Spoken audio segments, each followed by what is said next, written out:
కృష్ణా జిల్లా మోపిదేవి మండల పరిధిలోని మోపిదేవి లెక్క గ్రామంలో టీడీపీ నేత బళ్ల సీతారాం ప్రసాద బరి తెగించాడు. వైసీపీ సానుభూతి పరుడనే నెపంతో ఈడే విజయ్ కుమార్ ఇంటిని జేసీబీతో కూల్చేశారు. తమ ఇల్లు కోల్చొద్దని వేడుకున్న విజయ్ కుమార్ కుటుంబ సభ్యులను దౌర్జన్యంగా టీడీపీ నేత అనుచరులు పక్కకు లాగేసి పడేశారు. టీడీపీ నేత దాడిలో గాయపడిన విజయ్ కుమార్ కుటుంబ సభ్యులకు అవనగడ్డ ప్రభుత్వ ఆసుపత్రిలో చికిత్స అందిస్తున్నారు. బాధితులను అవనగడ్డ మాజీ ఎమ్మెల్యే వైసీపీ నియోజకవర్గ సమన్వయకర్త సింహాద్రి రమేష్ బాబు పరామర్శించారు. 40 సంవత్సరాల క్రితం నుంచి ఒక పోరంబాకి ఇది. ఆ పోరంబాకులో పెట్టుకుని ఈడే మునేశ్వరారు ఇక్కడ ఉంటున్నారు. రాత్రి జేసీపీ ఒకటి తీసుకొచ్చి మనుషులు ఇంటూ ఉండగానే అడ్డగోలుగా పడదోసేసి ఇల్లు పడుకుంటారు. ఈ పోరంబాకులో ఉన్న ఇల్లు చాలా ఉన్నాయి ఇక్కడ. దీని మీద పని కట్టుకుని చాలా ఈ 40 ఏళ్ళ నుంచి అనేక రాజకీయ పార్టీలు అనేక రాజకీయ నాయకులు మారారు.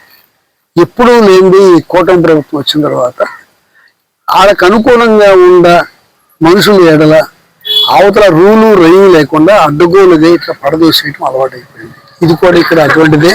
ఆ ఎదురుగుండా కనపడుతున్న పాకలు కానీ ఇంకో అవన్నీ నేను పడదేమని అంటలా. అవి ఎప్పటి నుంచో ఉన్నాయి. వీళ్ళు కరెంటు బిల్లులు ఉన్నాయి, ఇంటి పన్ను ఉన్నాయి. ఇవన్నీ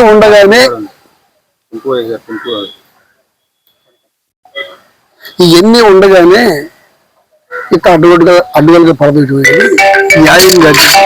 ఇలాంటి పనులు పేదవాళ్ళు ఇల్లు పడదోసి మళ్ళీ ఆ పాపం కూడగట్టుకునే పనులు చేయొద్దని కోరికే దీన్ని మళ్ళా వాళ్ళు వేసుకుంటానికి కలెక్టర్ దగ్గరికి వెళ్తారు. అదేవిధంగా కోర్టులో కూడా వేశారు. వీళ్ళే కొంచెం ఈ విషయాలన్నింటినీ దృష్టిలో పెట్టుకుని ఈ గ్రామ ప్రజలు ఇక్కడ ఉన్న అన్ని పార్టీలలో ఆలోచించాలని, దీనికి న్యాయమైన పని జరగాలని కోరుకుంటున్నాను.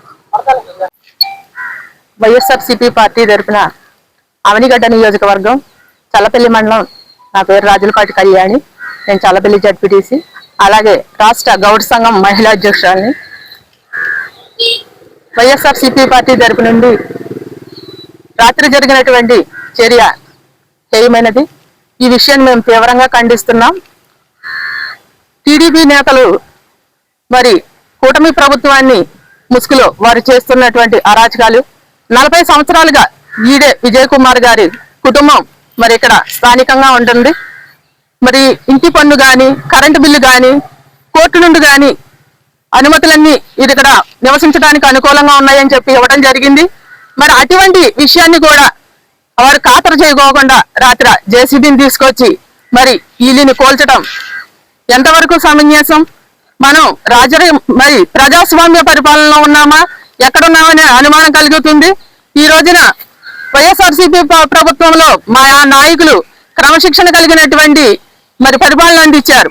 ఆ రోజున కులాలకు మతాలకు మరి రాజకీయ పార్టీలకు అతీతంగా ప్రతి ఒక్కరూ సమానంగా ఆయన అందించినటువంటి పథకాలు కానీ ఆయన చేసినటువంటి అభివృద్ధి కానీ ప్రతి ఒక్కరికి అందాలి, సమానంగా ఉండాలని చెప్పి ఆయన ప్రతిపాదన చేస్తే ఈ రోజున వైఎస్ఆర్సీపీ పార్టీ సానుభూతి పరులు ఎవరైనా నాయకులు ఎవరైతే ఉన్నారు వారి మీద కక్షపూరిత చర్యలు చేయటమే కూటమి ప్రభుత్వం యొక్క ముఖ్య ఉద్దేశంగా కనబడతా ఉంది.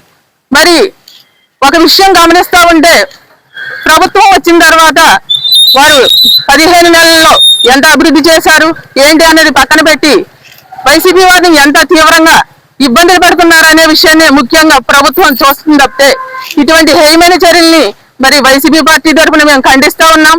ముఖ్యంగా గౌడ్ సంఘం తరఫున నేను చెప్పదలుచుకున్నది ఏమిటంటే, మా మామగారు వాళ్ళు ఉంటున్నారు. మా మామగారు వాళ్ళు ఇల్లు చాలతలేదని మా మామగారు వాళ్ళు అక్కడ ఉండి మమ్మల్ని 10 సంవత్సరాల నుంచి మేము ఇక్కడ ఉంటున్నాము. మా వారు మేము రాత్రి సడన్గా పిల్లలు మేము ఇంట్లో ఉండగా తీసుకొచ్చి పుల్లు కుక్కలేని తీసుకొచ్చి పడేసేసారు. పిల్లలు వీళ్ళు ఏడుపులు బాగా ఏడుస్తున్నారు. మా అత్తగారు ఏమో అడ్డం వస్తుంటే లాగేసేసి పక్కన పడేసేసి మా అత్తగారిని తల మీద కొట్టారు. వాళ్ళు హాస్పిటల్లో ఉన్నారు. మా అత్తగారు మా మామగారు వాళ్ళు. కేవలం ఇదేంటంటే మా వారు వార్డు మెంబర్గా గెలిచారు. కావాలని 1.5 2 సంవత్సరాల నుంచి వీళ్ళు పార్టీ వచ్చిన కాడ నుంచి టార్గెట్ చేసి ఏ రకంగా సరే వీళ్ళని తెప్పించాలని ఫస్ట్ నుంచి కూడా మొన్న వారం 10 రోజుల కింద కూడా ఇలాగే వస్తే మా అత్తగారు అడ్డం పెడితే అప్పుడు మగవాళ్ళు వచ్చారు. మగవాళ్ళు వస్తే అమ్మాయిని లాగడానికి వీల్లేదని వాళ్ళు వెళ్ళిపోయి మళ్ళీ రాత్రి ఆడవాళ్ళని తీసుకొచ్చి 10-15 మంది, నేను మా అత్తగారు మా మామగారు మేము ముగ్గురమే ఉన్నాము. నేనేమో పిల్లల్ని చూసుకోవడమే సరిపోయింది. వీళ్ళు బేబా అని ఏడుస్తుంటే వాళ్ళు కేవలం కావాలని ఎవరు లేని టైంలో మా వారు బయటికి వెళ్తాం చూసి అప్పుడు వచ్చి ఇట్లా చేశారు. ఆడవాళ్ళు లాగేసేసి అట్లా పడితే అట్లా లాగేసి కొట్టేసి వాళ్ళ ఇష్టం వచ్చినట్టు చేశారు. చాలా ఇబ్బంది పెట్టారు. రాత్రి ఎవరు లేని టైంలో చూసి చీకట్లో కనీసం రోడ్ లైట్లు కూడా తీపిచ్చి చేశారు. ఇళ్లలో కరెంట్ ఉంది, రోడ్ లైట్లు ఎరుగుతూ ఉన్నాయి. అప్పుడు ఆ టైంకి ఆపేసి మళ్ళీ 10 నిమిషాలు పోగంటే ఇక్కడ పని అయిపోగానే రోడ్ లైట్లు ఇచ్చేసేసారు. అదంతా కావాలని చేయడమే కానీ లేకపోతే ఇదేం లేదు. కావాలని టీడీపీ నాయకులు చేయడం జరిగింది.